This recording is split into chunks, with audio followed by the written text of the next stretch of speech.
The first road course racing of the year, the Melon Man receives his redemption, and one of the most iconic broadcasters in NASCAR history hangs up the microphone. All today on the fifth turn.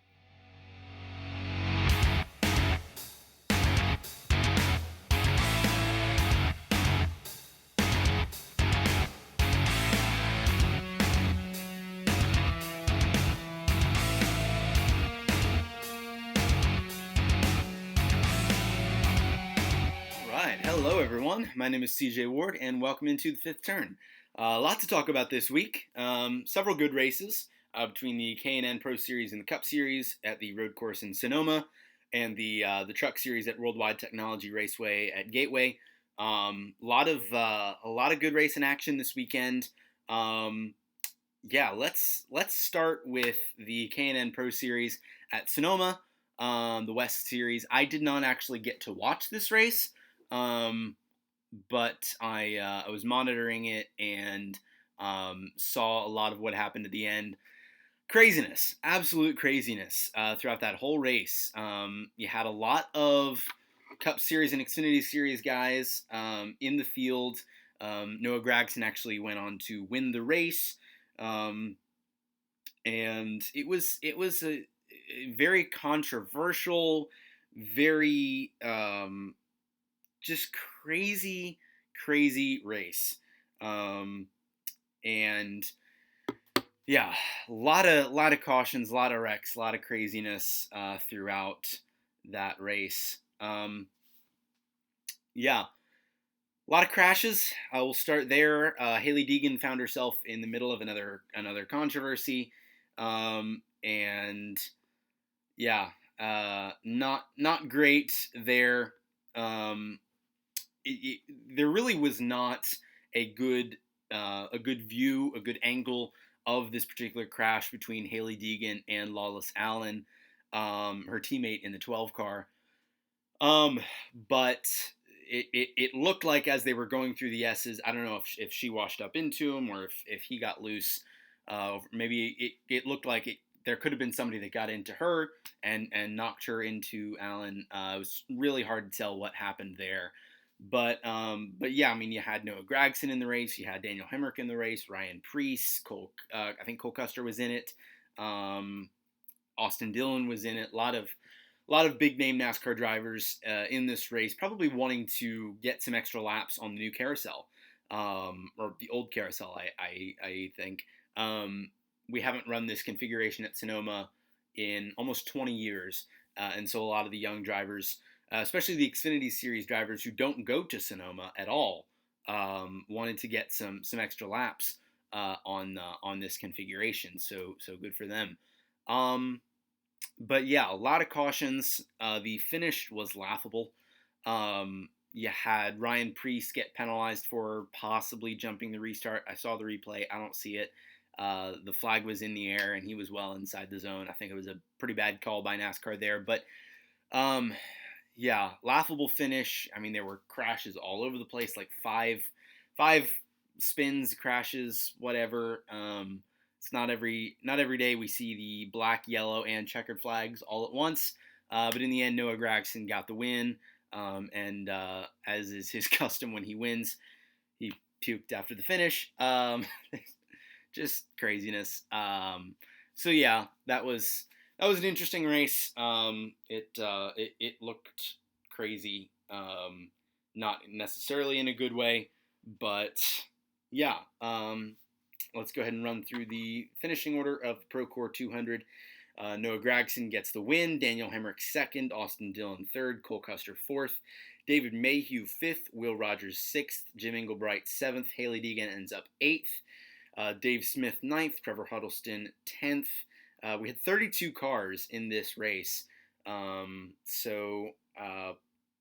of the other highlights back here: Matt Levin 12th, Jagger Jones 14th, Cody Vanderwall 15th, Takuma Koga 17th, Derek Kraus ended up 19th, Ryan Preece 20th after getting black flagged, Ron J 23rd, Lawless Alan ends up 24th after crashing, Todd Souza 27th, Austin Thom 28th, Brittany Zamora 29th, Travis Milburn 31st, and John Wood 32nd.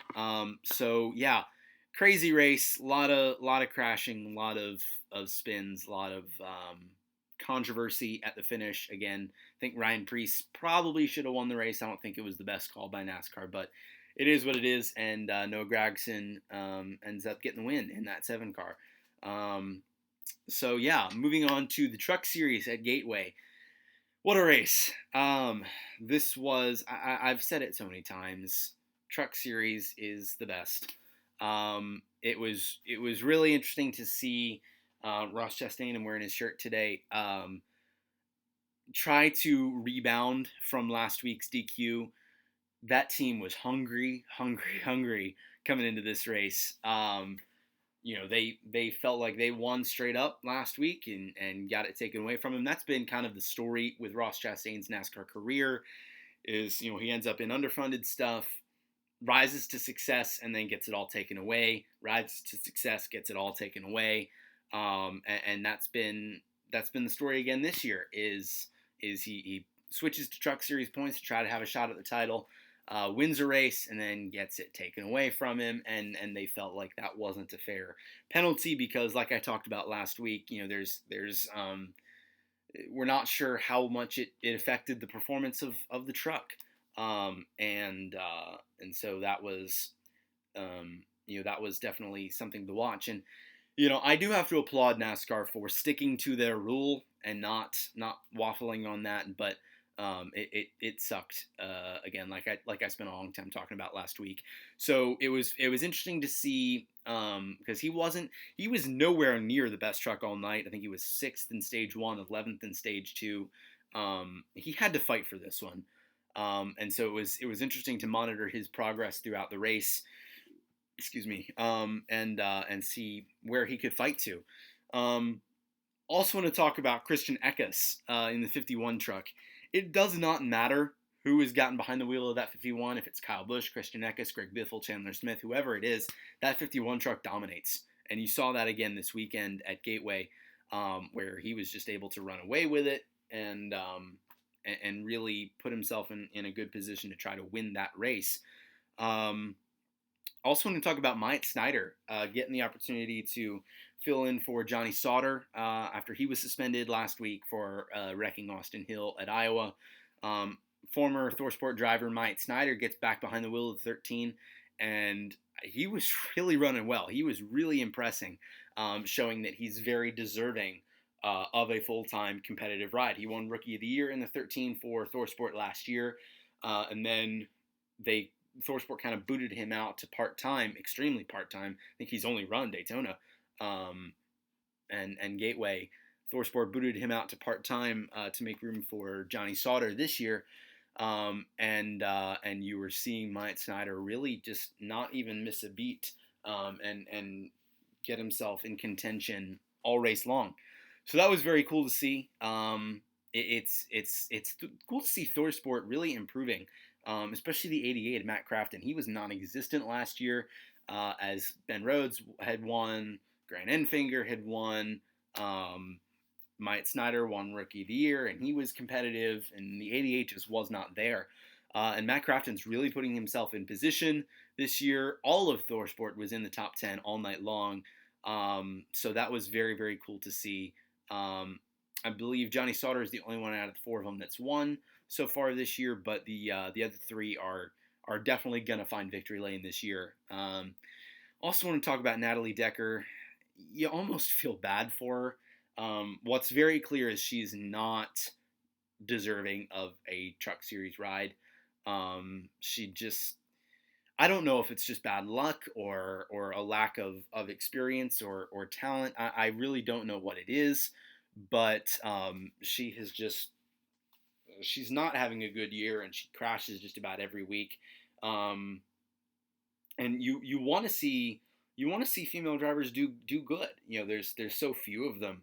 Hailie Deegan's out there tearing the track up, and I think Danica Patrick's lack of performance really put a bad taste in people's mouth and kind of soured the view of female race car drivers because she was not good at all.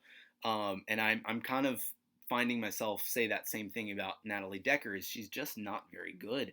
And it's a shame again because you want to see more women in the sport. You want to see the female drivers do well.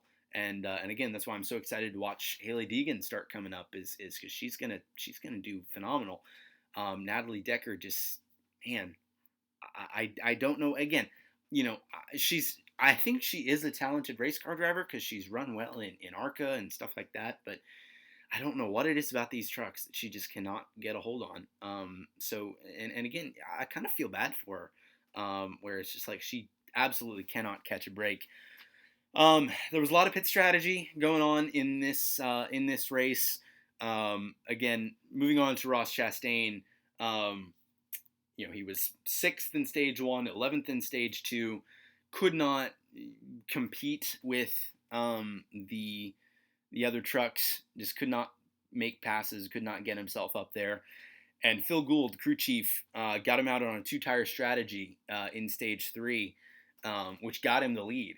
And as the stage was cycling through, Christian Eckes in the 51, who was the guy that Ross was mainly fighting with, he took 2 tires, and Ross just did a gas and go.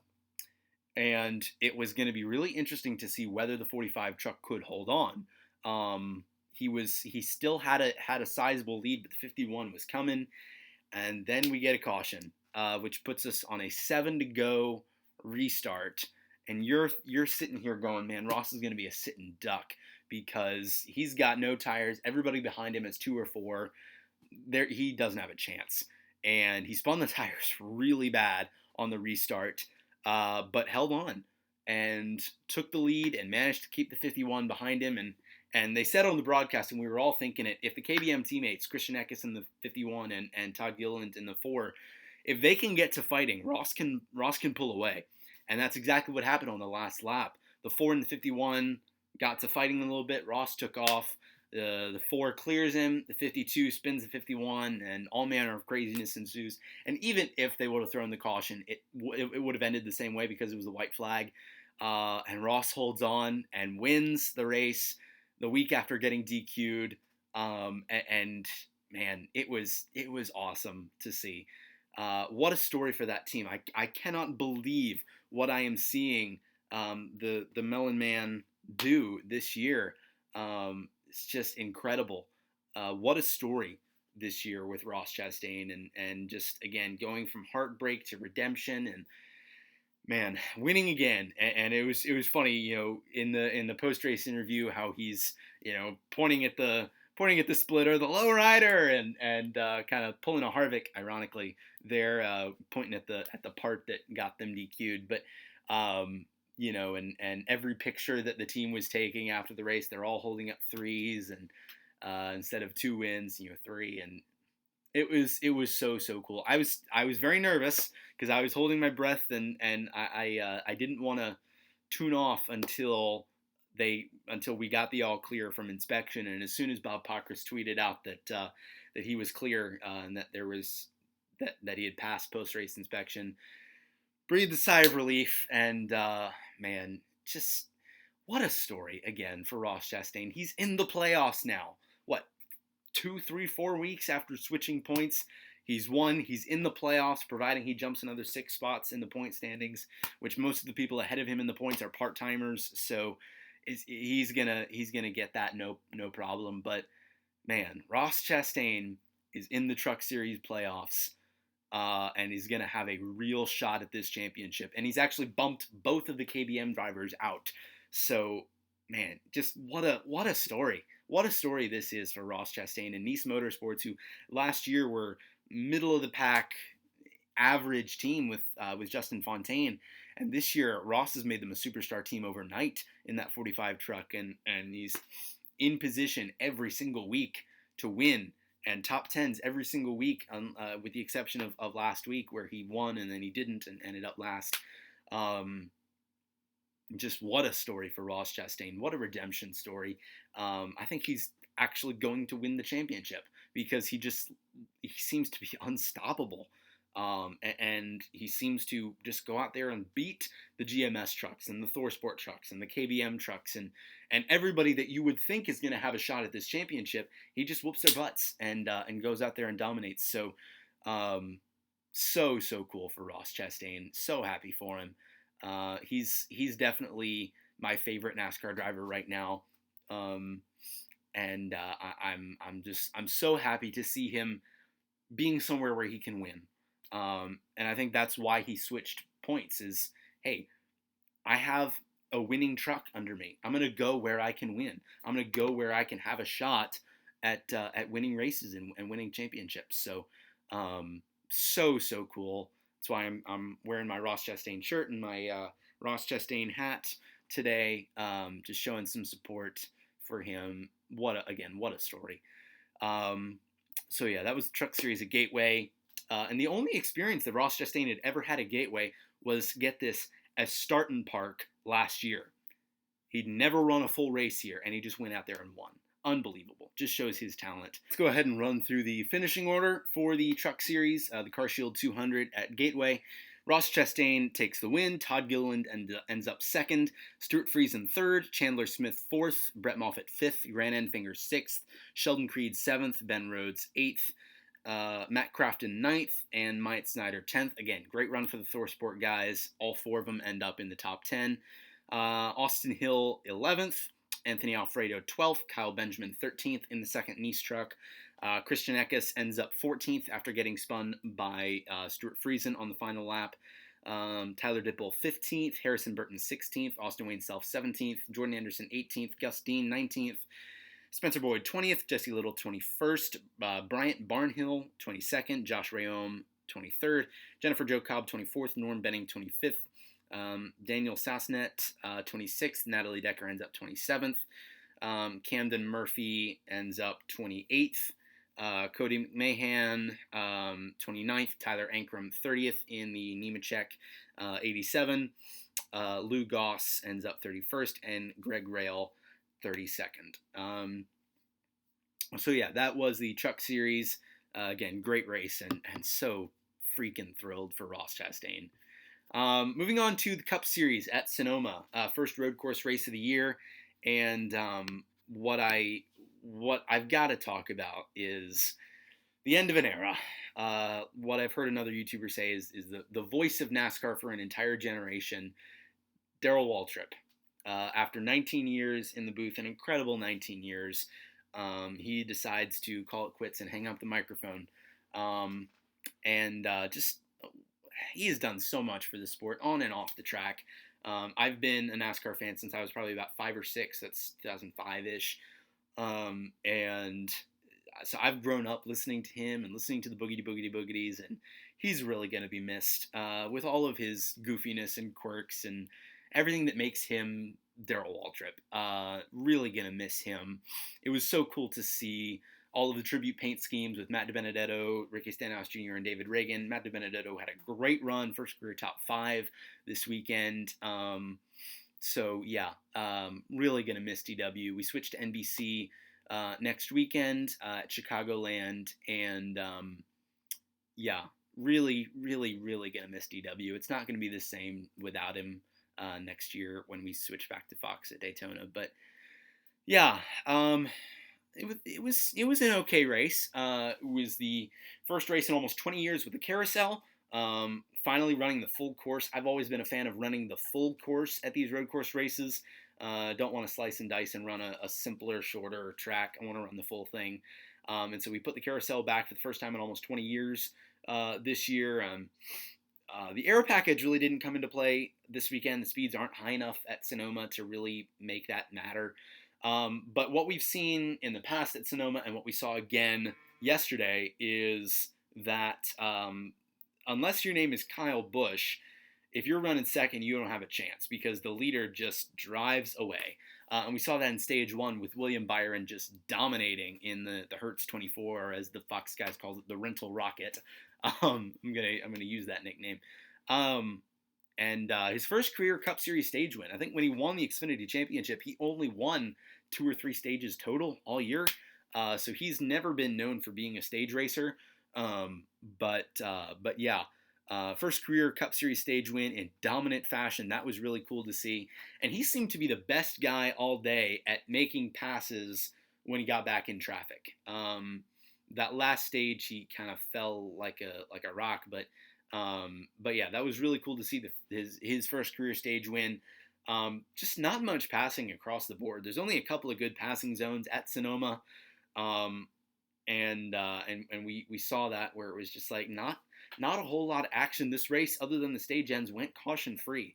You saw some spins, but it was just single car spins far enough off the track where it wouldn't have necessitated a caution. So you did see some pit strategy, playing for stages versus playing for the long run. The winning strategy seemed to be pitting before the stage ended, and kind of forsaking stage points to try to have a shot at winning the race at the end. Kyle Busch really impressed me because he rear-ended Ryan Blaney accidentally at some point in the race, and that front end was smashed to heck. And he should not have been as fast as he was with that front end, and he almost ran Truex down at the end there, and almost made it a race at the end. But Martin Truex Jr. ends up going back to back at Sonoma, showing his dominance on road courses, and it doesn't matter what the layout of Sonoma is. He's always going to be good here. I think this is his third win at Sonoma. And we knew he wasn't going to miss a beat by switching to Joe Gibbs from Furniture Row this year. We knew he wasn't going to miss a beat, and with this win, Joe Gibbs Racing has now officially passed Roush Fenway as the winningest team in NASCAR history. 326 wins across NASCAR's top 3 series. That is unbelievable. That is some impressive stats right there. 326 wins. Unbelievable. You saw some different names up front. You saw at one point, it was kind of cool. At one point in the race, the top 3 were the 3 road course winners from last year: Martin Truex Jr., Chase Elliott, and Ryan Blaney, in that order. So that was kind of cool. It was a great day for HMS at the beginning, and all 4 of them just fell off by the end. Chase Elliott blew an engine. Alex Bowman lost power steering with 25 to go. And then William and Johnson just kind of fell off at the end there compared to everybody else. But overall, a good day for them. The finishing results don't do justice to where they were running all day.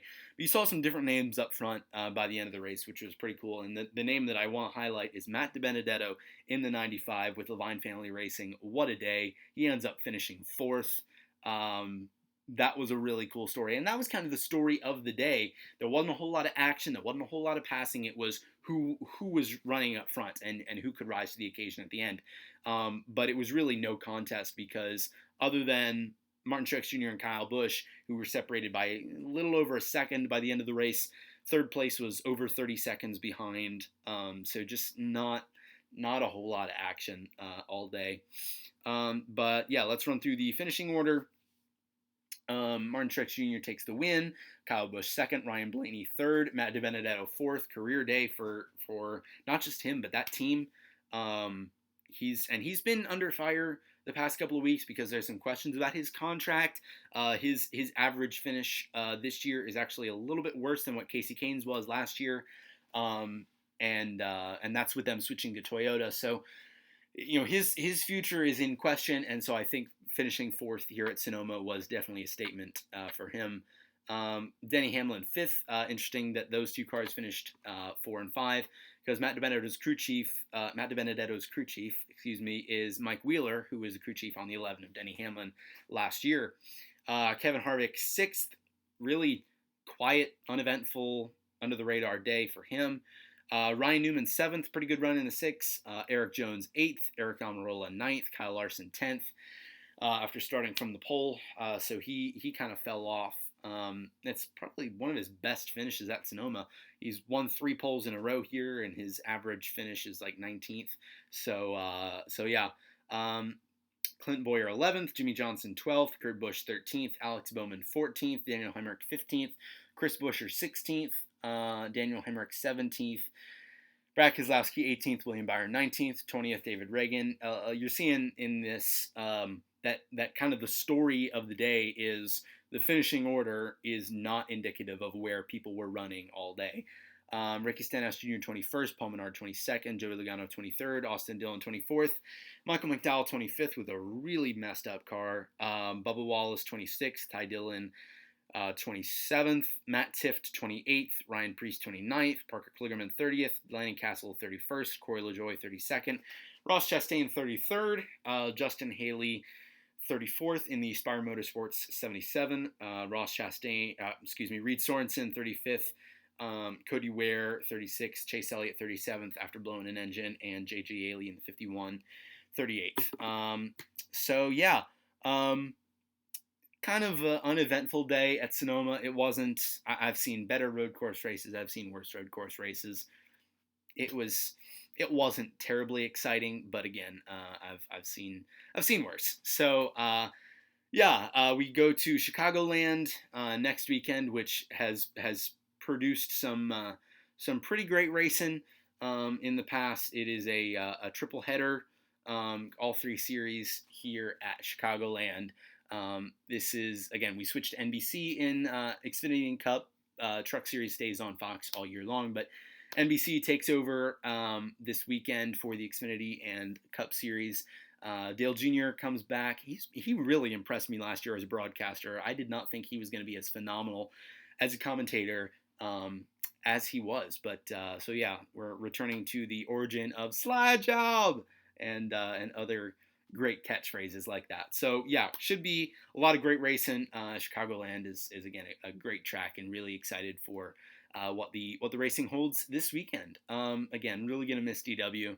End of an era. I've listened to him my whole life, so he's definitely gonna be missed. But again, what a career in and out of the car that he has had. That's probably gonna do it for me with my Sonoma and Gateway recap. Stay tuned next week for my Chicagoland recap.